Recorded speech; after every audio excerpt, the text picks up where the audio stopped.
Welcome to PolyCast, a civilization podcast focused on game strategy. DanQ. Makahlua. TheMeInTeam. QNL.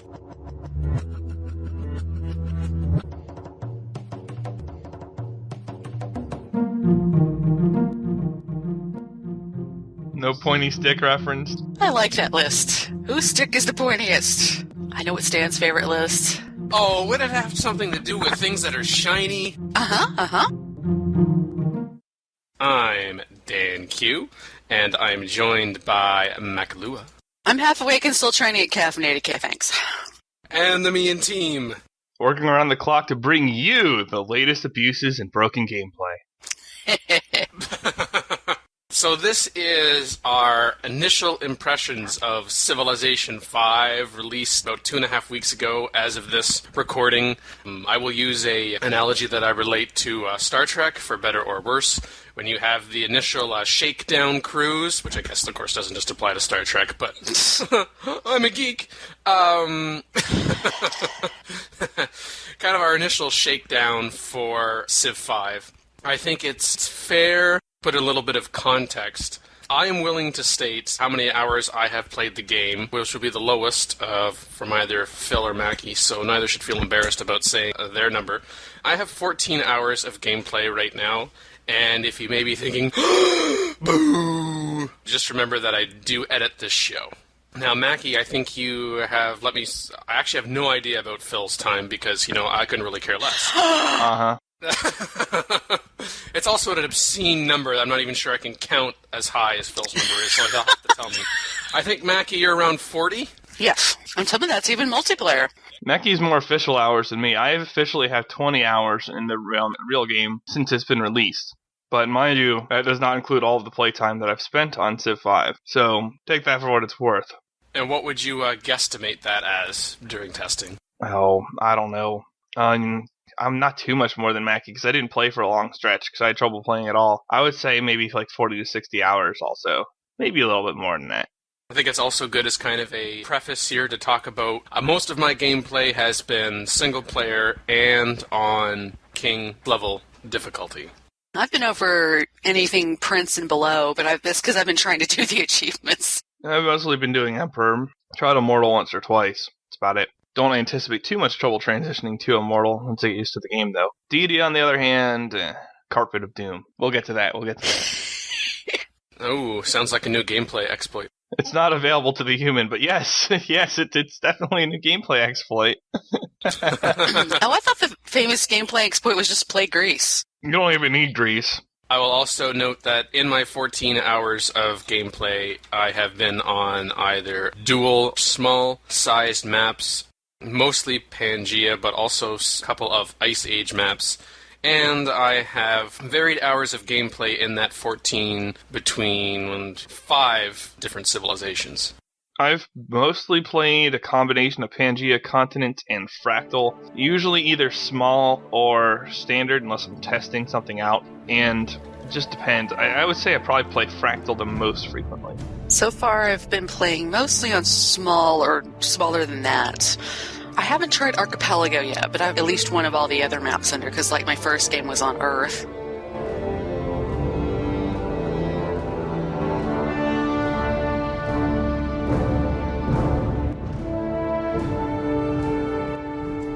Initial Civilization V multiplayer experiences leading to some artificial intelligence ponderings based on them. Civ 5 concerns considered shortly following release. General introduction to the game's units and mechanisms, including seeing how one's economy dominates manufacturing capability. Ranking Civ 5 Ancient and Medieval units on typical usefulness from 1st through 5th, similarly considered Renaissance and modern units, and then on zones of control. The impact of puppet cities and city-states. Place of great people in Civilization V. And first reactions to the game's diplomacy system.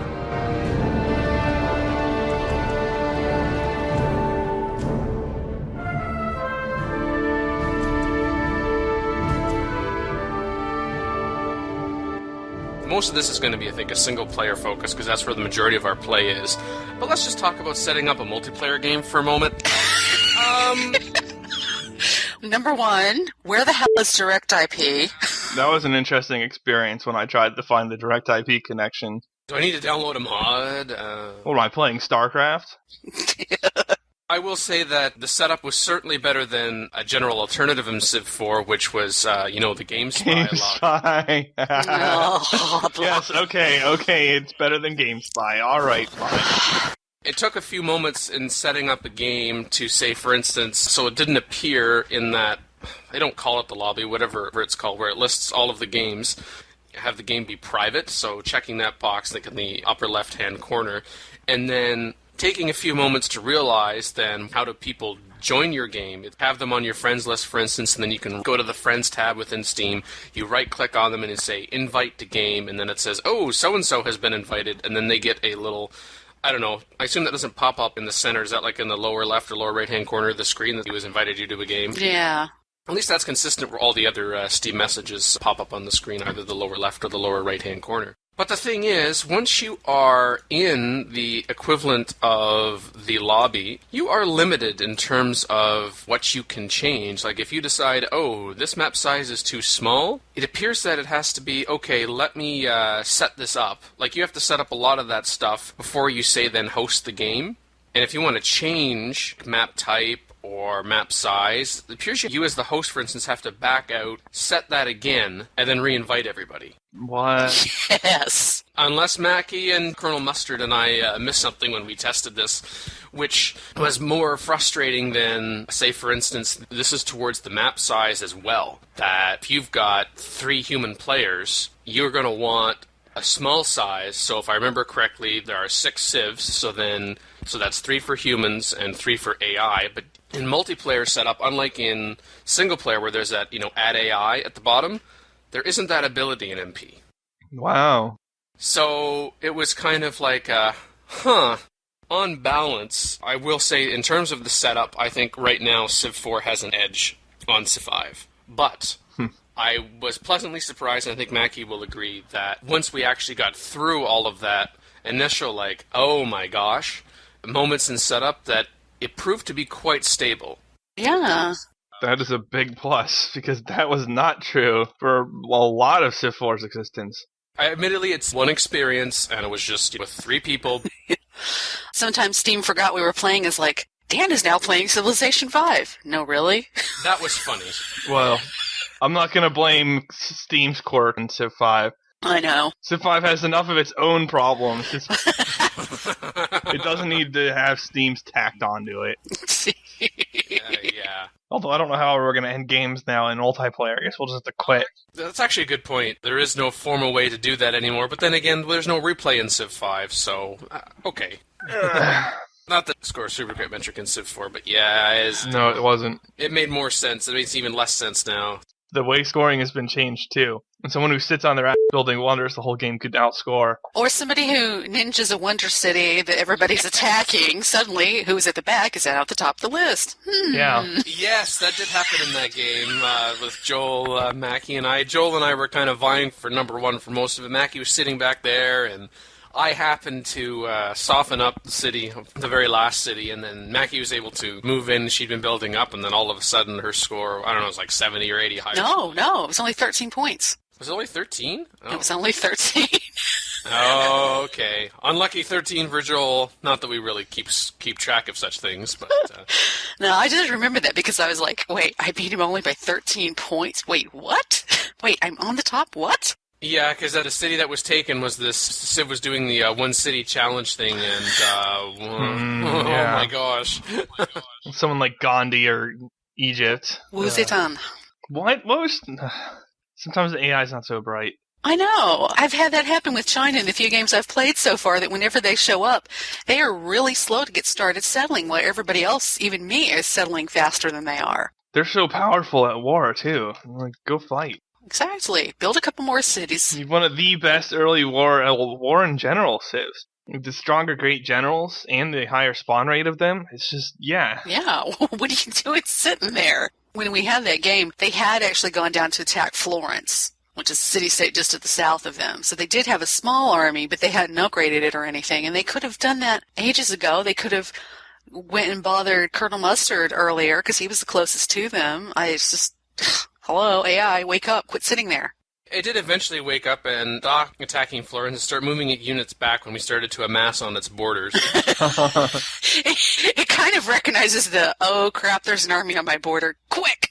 Our units are just passing through. Yeah. Through your city. Exactly. Yeah, I'll be needing your wonders now. Well, yeah, this score is a metric for who's doing well. I don't think we can use it anymore. No, let's just use wonder whoring the most. Yeah. I mean, literally, if we use that, everyone's just going to build wonders and not try to fight the AI at all, which might be interesting, but... I mean, we literally could see some of the humans winning culture that way, rather than actually having somebody kill off all the AI.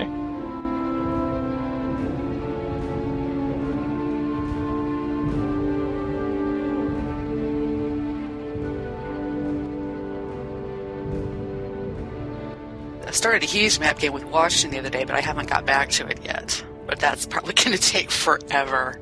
Yeah, I fear the performance issues with that. That's the only reason I haven't done it. Yeah, I just want to see if my computer can handle it at all once it gets later on. I mean, sure, early on when my map area is small and there's only a couple of civs I know, it's probably going to be fine. Yeah. So Mackie will follow up with us on that game next Easter. Yeah, that sounds about right. Pretty much. Because I think every one of us has noticed the gameplay in here is a lot slower. I've been playing them quick mostly after the first game, and it's still slower. Yes. Especially when you get into that stretch where you're getting closer to a victory condition, and if it's not one where you're fighting, you know, if you're going for diplomatic or science or cultural, you're sitting there going, faster, faster. It takes you less time to do your turn than it takes the computer to think. Yes. Well, that was true for me and a consistent problem for me in Civilization 4 already, where I was actually playing my turns more rapidly than the turn timer in between, you know, the amount of time it took to get from one turn to the next. So it'd be frustrating to literally have half of my time just be sitting there doing nothing. And that is exacerbated in Civ 5 to quite a large extent. Now, there will be some turns that take forever now because of the 1 unit per tile thing.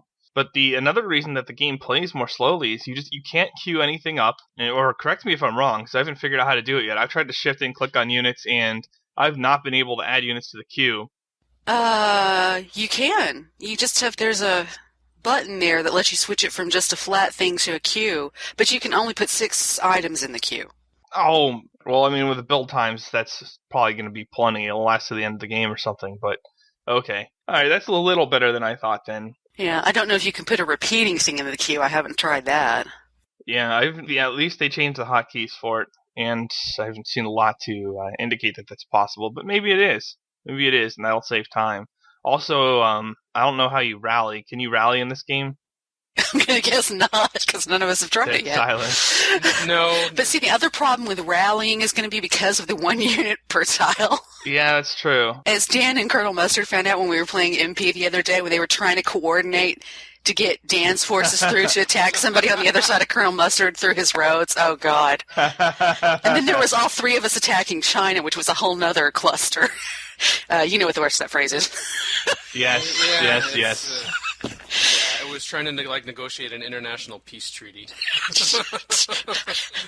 So anyway, when push comes to shove, there's longer times between turns because of the massive system resource requirement, but also the gameplay itself just has so many pop-ups and has so many more things it asks you to do on a turn-to-turn basis. You can't move the majority of your units at once any longer, so that makes it take longer too. And as a Let's Player, I don't enjoy that. I'm probably going to have to do more skipping or something along those lines if I want to get any more videos done in terms of complete series. Yeah, there's a lot of, especially, a unit needs orders. A unit needs orders. A unit needs orders. No, it doesn't need orders if I say it doesn't need orders. Oh, that's bugged. If you give units orders fast enough, you can actually give the unit orders and have the game still tell you the unit needs orders. Click on that thing at the bottom right of the screen and zoom to the unit you previously gave orders. Yeah, I think, isn't the way around that is a shift-enter? I think Mackie pointed that out to me. Yeah, I saw it in the thread. Yeah, but every time that happens, it just slows you down a little bit more, and it gets frustrating when you have a lot of units. Especially the way it bounces around between units. It doesn't pick the next closest unit like if you were directing your units going through on a war, it decides, no, you need to assign this worker before you go back to your war. And in multiplayer, if you've got the turn timer on, that is going to be such a pain in the rear. Yeah, it's a pain even without turn timer and offline play. Exactly. It's just going to be an even greater one in multiplayer. Oh gosh. The turn timer ended and I didn't even get to move a unit. Oh. If you thought we heard too much of that playing Civ 4 games, oh god. Oh my. We discovered the other day we're putting the game speed on quick because that game was too long. That's problematic too, though. It really imbalances war. It's as bad as Civ 4 quick. Mm. But for how slow it is, it almost seems like, okay, I'm going to take that imbalance, so, we can actually have some satisfaction here that we actually got somewhere. I guess. So we can finish a game in one night. The speed at which things tech relative to what they move, though, and then the upgrade costs are so small, you can, march across, and even against another player, they're on a new era, and they just upgraded their units while you were marching. It's that kind of thing. So the windows are really small. And I will say that as you get higher up in levels, that becomes more and more problematic, just like it was in Civ 4, where all of a sudden the AI's almost getting 1 unit per turn because you're playing on quick and trying to march at them, and those units are capable of being upgraded at very minimal cost. Oh, that also reminds me, upgrades in this game as an impression of it. I don't understand why it's cheaper to build something and then upgrade it than it is to buy it outright or to build it outright. That's a little bit concerning to me that they made the upgrades cheaper than actual production. I had not noticed that, but you're right, now that I think about it. Because most of the stuff only, early Middle Ages units, maybe about 300 gold to purchase, but for me to upgrade from, if I wanted to make an archer into a crossbow, it's only 80 gold. Yeah. And to buy the archer is cheaper. Huh.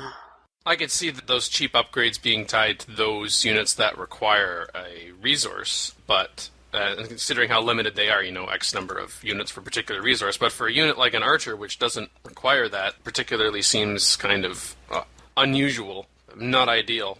But maybe after some playtesting and after the developers listen to the show, they're going to get right on it, and it will be corrected right away, and, I assume. Well, within the programming limitations, of course.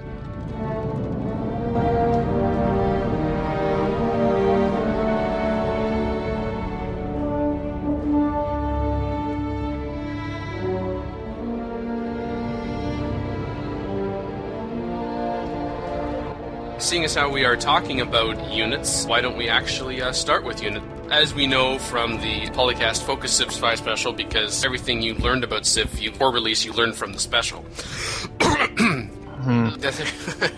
There's only 1 unit of each type allowed per hex, where, of course, air units are the exception to the rule. Our land units have a movement range of at least 2 hexes per turn, which does help with the speed issue. I thought it would help more, and I'll refer back to earlier comments of how slow things tend to be. And ranged units can only use range attacks and cannot melee attack, but they can completely destroy a unit, so I'm satisfied with that trade-off. Yeah. And then, of course, Barbar Rage for ranged units is at least 2 hexes. If you get murder bows, it's 3 hexes. I mean longbows. And land units, once you have the optics technology, can embark on water. I really like that. Oh, that's so much better. Mm-hmm. Rise of Nations is not the only game, of course, that allows you to do that, but if you think about Civ-style games, Rise of Nations had that, and that was really, really nice. Go way back to the Warlords franchise.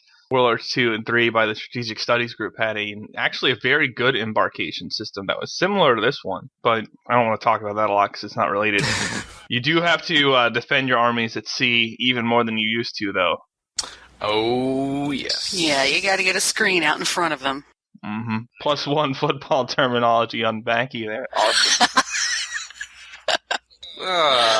What? It works. It's the same principle. I know. The army goes to the quarterback. I watch a lot of football too, but it's just awesome. You use the football reference in this case. I also like done with siege units in Civ 5, where yes, it can bombard, it can attack cities, but it can't move and fire at the same turn that it has to set up, and I think that helps moderate the strengths of siege. And for bombarding, I would generally prefer an archer, at least in the earlier game, where you get some stronger siege units and also in consideration of the 1 unit per tile. But I think that change on siege, because we talk about, the stack of doom overpowered, and then how just critical and how devastating siege could be on the offensive. I like this change too. Yeah, and it's a sitting duck too, and it's on defense, just like the archers are, which is nice. So it really has to be protected. Yeah, the range strength early in the game on siege is really high, so you definitely don't want to let people just sit there and pound you with it. And it can be a little annoying attacking AIs that have a lot of siege. They'll just set it up before you can reach them, and you'll start getting hit from multiple directions. And once you get into the Renaissance and later, though, siege is your only ranged option at that point. Then it starts taking over for the role that your archers used to play. Just because archers will start upgrading into rifles and other things, and those things essentially fight as melee units. So you have no choice. If you want ranged hits, you're using siege by that point. Or air. Yeah. And of course, for strategic resources such as iron are now limited in the sense that, of course, each unit that requires them reduce the available pool. And I do like, just as a tie to the interface, that is readily available on screen to let you know just how many you do have left of each type. I don't have to try to remember that. I don't need a spreadsheet for that.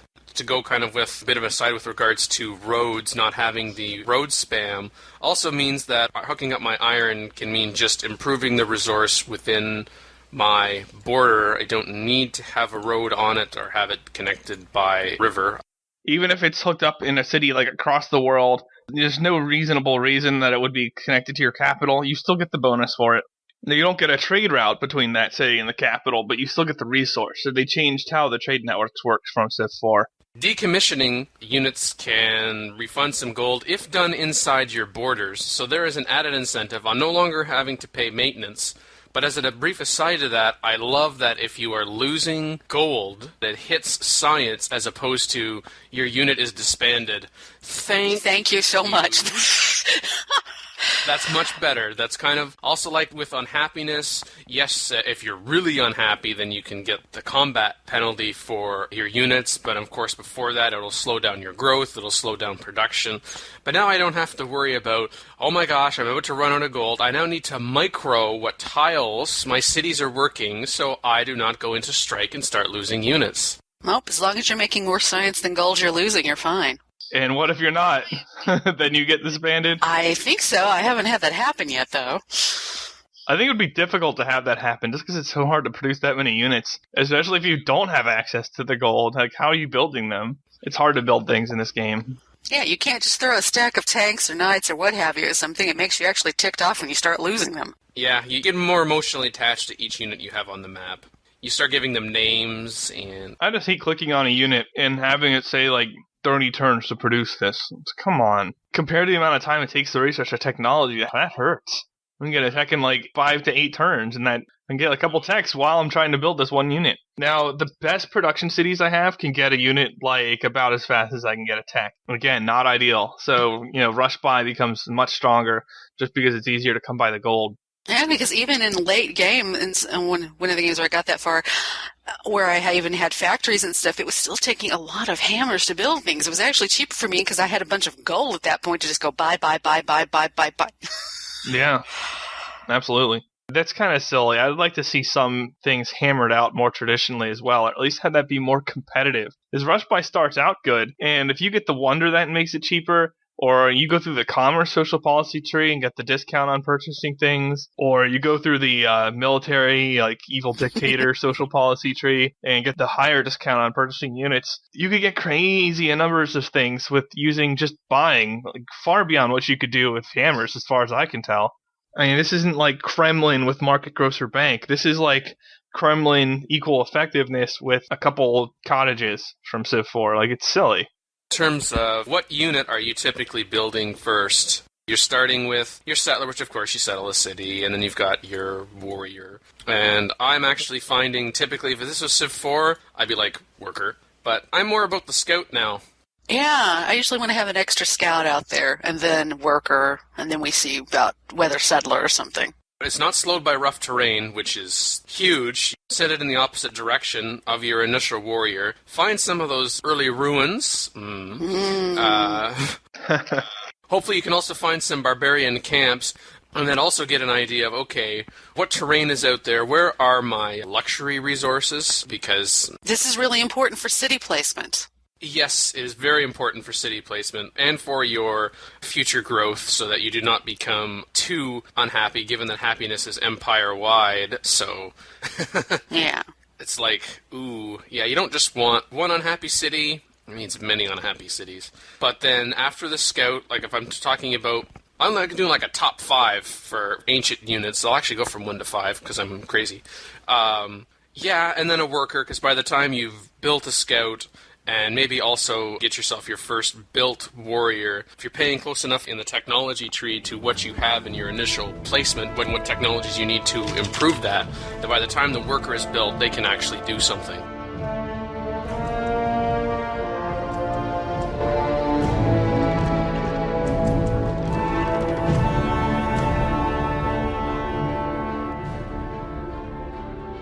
Any horse unit in the game can sweep the AI on most difficulty levels early on without any trouble whatsoever. Yeah, especially if you save their promotions for the instant healing, because then you just keep moving. Oh, the instant heal button. Yep. Oh, I love it so much. It is beautiful. Man, in Civ 4 you at least had to only heal somewhat back using promotions. Yeah, all the other promotions, I mean, they can have their uses too, but... The instant heal promotion is awesome. Although if you are deliberately getting into a lot of fights and farming experience to the point where you can get a blitz on a horseman, oh geez. Or they're talking about on the forums, the chariot archers. They'll take shock on it, which doesn't make sense. Like, why are you taking shock on a ranged unit? And they get to shock 3, and their next promotion is blitz.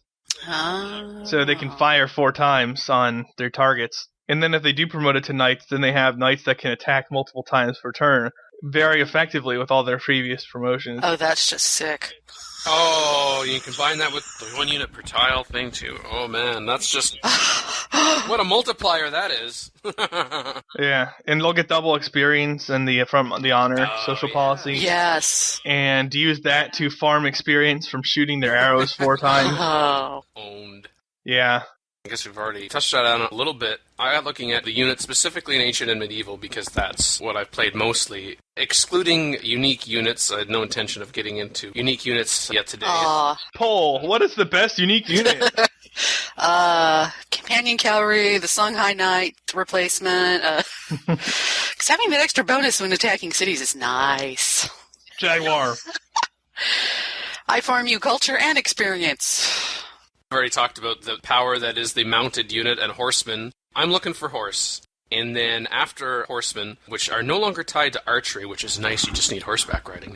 Mm-hmm. Yep. And then archer afterwards. There's no required resource for that, so as long as your empire can support it and you're able to build them reasonably. Now, it's true that as ranged, they may not attack melee units, but they can help soften up cities or even other targets from a little distance, have a little protection.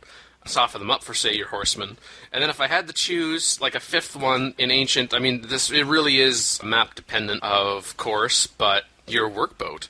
Which is, first off, I like the 4 movement as compared to the 2 now, from the start. You just need sailing. And then if I was to look at medieval units, but if I'm looking then at general usefulness, I don't actually put knight at number 1. He's at number 2. Long swordsman.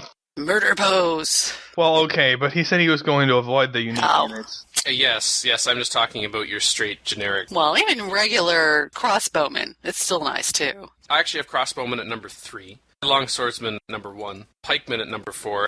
I like pikemen as a unit, there's nothing wrong with them, but they are actually weaker hitting cities than the much earlier available horsemen and swordsmen. They're not that impressive in that role. And when it comes to medieval era, I mean, sure, if you don't have iron and you don't have a choice, then they're a great unit, especially mixed with crossbows. You can actually do something there. But their strength, what are they, like somewhere between 10 and 12? I forget exactly. A longswordsman in 10. knights, they are at 18 strength. And longswordsmen have no hard counters, no weaknesses in the medieval era. They're a standard infantry troop that nothing has bonuses to beat. So not only do they face roll pikes pretty hardcore, but they're not exactly terrible against knights and other things either. And if they have flanking bonuses, or like that honor 15% bonus for standing next to each other, they can even compete with rifles and arrow in front of them. And of course, since they have 18 base strength, they just maul cities. And you can take cities with just them. They're that good at it.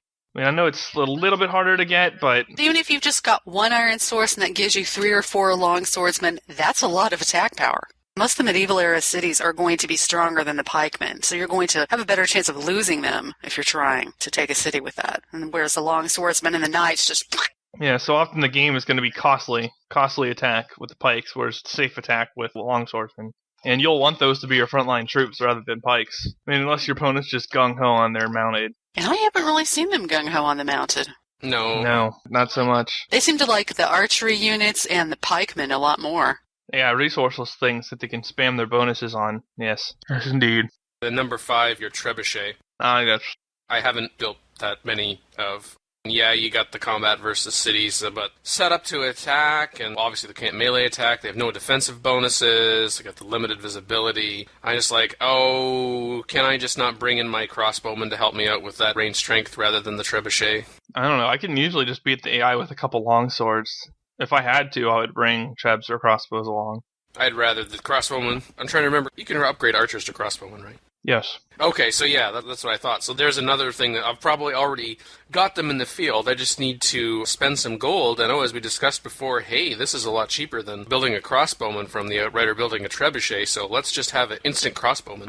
Yes. And no, of course, required resources. The Renaissance and Modern, I know, just starting to get into the Renaissance and just starting to see what cavalry can do. Weak versus other mounted.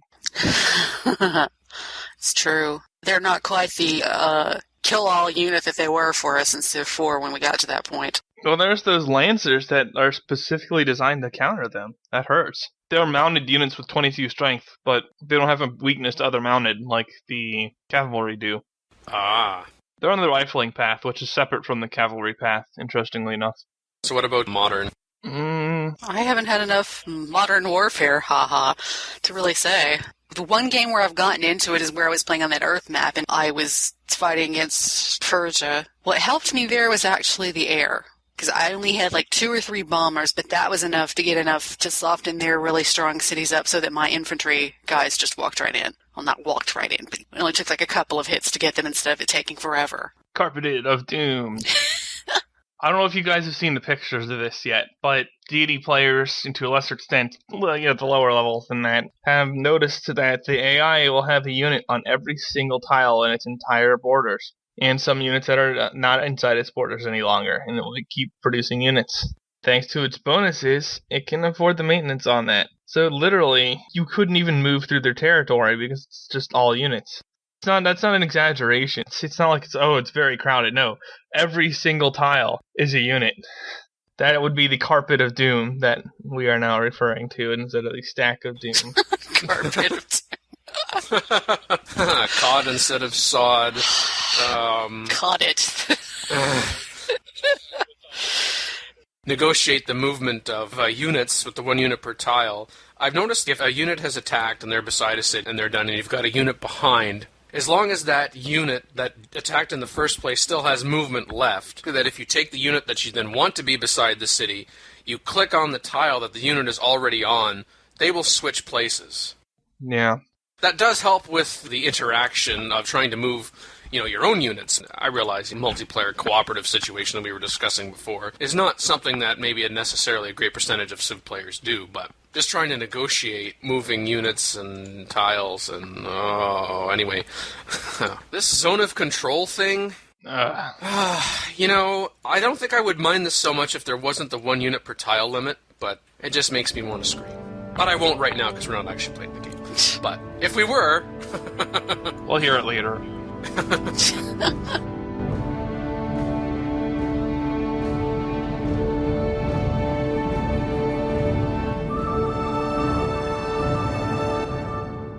Then you have things like puppet cities and city-states. If I'm not mistaken, puppets don't count towards your social policy stuff, right? Or do they, but to a lesser extent? Oh, I'm not certain. I thought that they did not. I'm pretty sure they don't. So you could go on a conquest spree, and those cities will build things that you can't control, but ultimately they'll contribute to your culture somewhat without costing social policy max points. You'll still be able to go up on the social policies. Bonus points for deliberately not teching certain things to steer what your puppets create, of course. They won't build a barracks, for example, if you don't have bronze working. They won't build, like, say, a market if you don't have currency, although you probably want them to build a market. But that's just an example. That seems to make sense to me, though. That's one of the features about Civ 5 I don't hate, just because you're always having a balance between taking puppets and happiness. It allows some early game flexibility in terms of killing off AIs and conquest in general without completely breaking it. Because if you leave them that way too long and can't recover, then you're in trouble. Yeah, when it comes to the puppet states and annexing, get to just how important happiness is in this game, and along with gold, that I will almost always puppet them first. And as long as I have the required technologies, the puppets generally are pretty good at, for instance, I might go a monument first. I'm like, yeah, okay, toward getting the social policy. But hey, you're building that Coliseum, you're building that circus. Oh, hey, you're paying for yourself. Awesome. Yeah. You're paying for yourself, so then as soon as you're finished that, then I can't annex you. It's nice that you have that choice. You're not a puppet forever. Yeah, that's true. There is a third option, and it's usually worth exploring, and that's to burn the city down. Burninate. Which you can also choose to do at a later time. Except for capitals. You cannot ever destroy original capitals. So don't think that you can, because you cannot. But burning them can be worth it if they're smaller cities, or they don't have a lot of good improvements in them, or whatever. I found that, generally speaking, the city-states can be just as well protected, if not better protected, than your competitors. Yeah, they're stronger on average. There's only one of them for each city-state you fight, but it's a tougher city to attack than a normal city.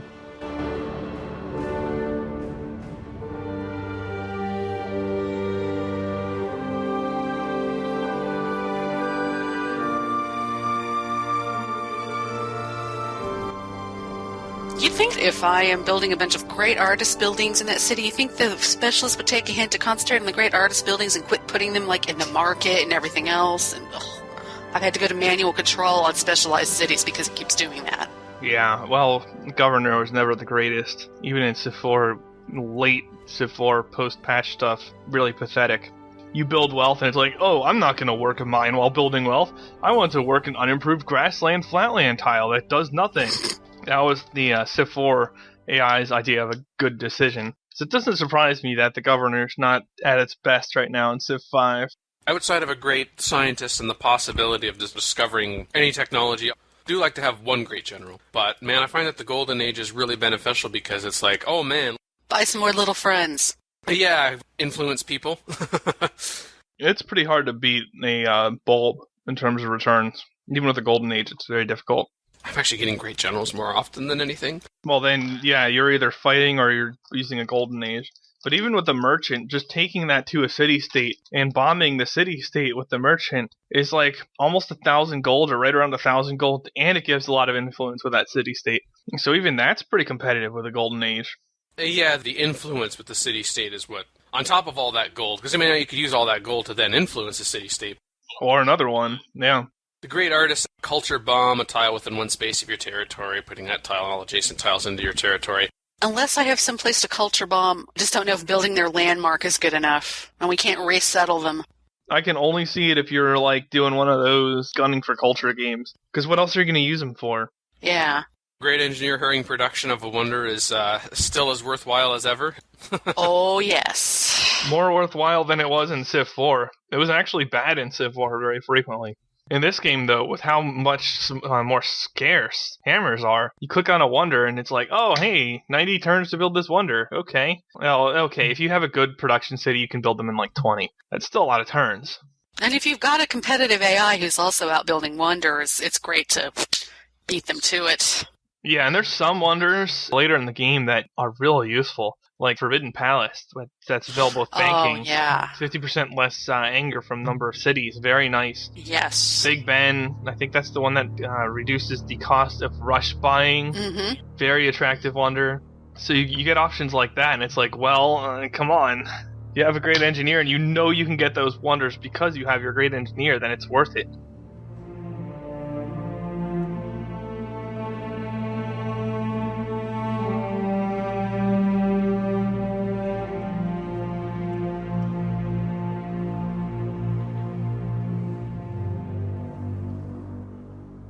Diplomacy. I do like this system more than in Civ 4. We know religion is no longer in the game, so that's not going to help or hinder relations, which is fine, because it just, as we've talked about before, it was just too extreme, particularly negative. No more trading technologies is probably one of my favorite ones, just in the sense of can't abuse it anymore, but nobody else can either. Neither can the AI. I like that as a change, because start position had a big impact on trades in Civ 4 to the point where you could literally get really far ahead or behind of other civs just because of your start position and people's willingness or unwillingness to trade. Annoyance. All agreements are temporary and expire after a fixed number of turns, which you must renegotiate. It's not like in Civ 4, you get the notifications 10 turns of peace after a war. It's worse in Civ 5 because those trade agreements, okay, it's not like, oh, this expired, or, oh, shoot, I lost access to this resource because it got pillaged or something like that. It's just at the end of 30 turns, you do need to renegotiate it. Yeah, you do. Tedious. The thing that frustrates me the most about the diplomacy in Civ 5 is the consequences of your actions and what you tell the AI is not clear. What's the purpose of AI giving you a pop-up saying, I see you have a smallish military, and you have either very well or you'll pay for this in time? Like, what is the concrete effect of saying you'll pay for this in time over very well? Why is the AI saying anything at all in that case? Or what kind of diplo effects is a pact of secrecy against another AI or a pact of cooperation? If you want to play multiplayer gamesmanship with the AI, which is one way to set it up, they're just all trying to optimize their chance to win and whatever. You don't want to roleplay, that's fine if that's how the AI is. What they didn't do in Civ 5 is make the mechanics clear. And I also have this complaint about how happiness works in terms of when you build another city. The game doesn't really tell you, so you kind of have to figure out on your own. And unit maintenance, too. Now, you have a rough approximation, sure. More units are more maintenance. You'll have like an integer type setup with the formula. You can delete one unit and get no reduction, delete another and get like a 10 gold reduction. Well, what's up with that? And we don't have access to knowledge on how that's working. We are literally having the game rules of Civ 5 hidden from us in some capacity, and that frustrates me a lot, and that's also true of AI Diplo. Yeah, what is the tangible benefit or consequence of, especially the Pact of Cooperation and Secrecy? I mean, the research agreement, well, okay, that's kind of obvious. But still, you don't know, if I enter in a research agreement with one Civ, does another Civ care? Are they happy? Are they sad? Are they indifferent? I hope they don't care, because, geez, they'll end a war and sign a research agreement the next turn, or the same turn even sometimes.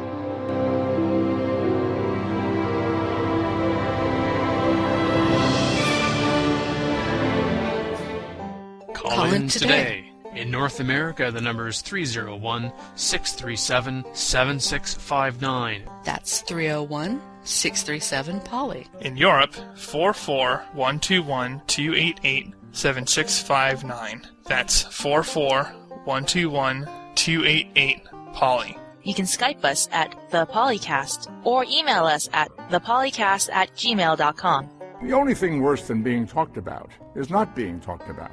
For more information on PolyCast, Our sibling shows Modcast and Revcast, Or about PolyCast in general. Log on to the series' official website at thepolycast.net. thepolycast.net.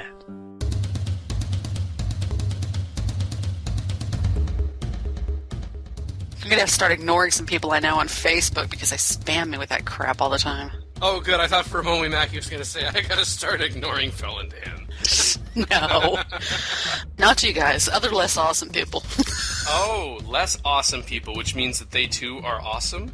No, we could actually just kind of suck, but they're less awesome, so they really suck, so I would be careful when you're listening to phrasing like that. So, listeners, I view the glass as half full. Phil views it as half empty. Whatever. Yeah, at least you can say that for certain we are not her least favorite people on Facebook. Yes. Because of that comment. So that's a step in the right direction. Although, I don't think I'm friends with you on Facebook, Mackie. No. Maybe we can sort that out later, but yeah.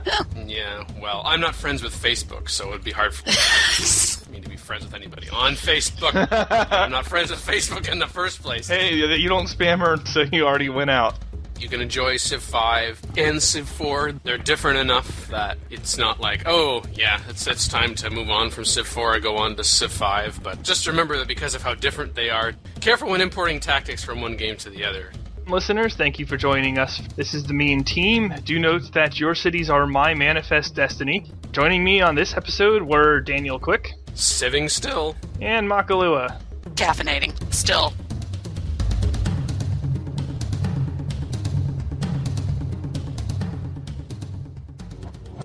Record date, October 9th, 2010. Civilization 4, Warlords and Beyond the Sword. And Civilization 5. Sound clips, copyright Take-Two Interactive.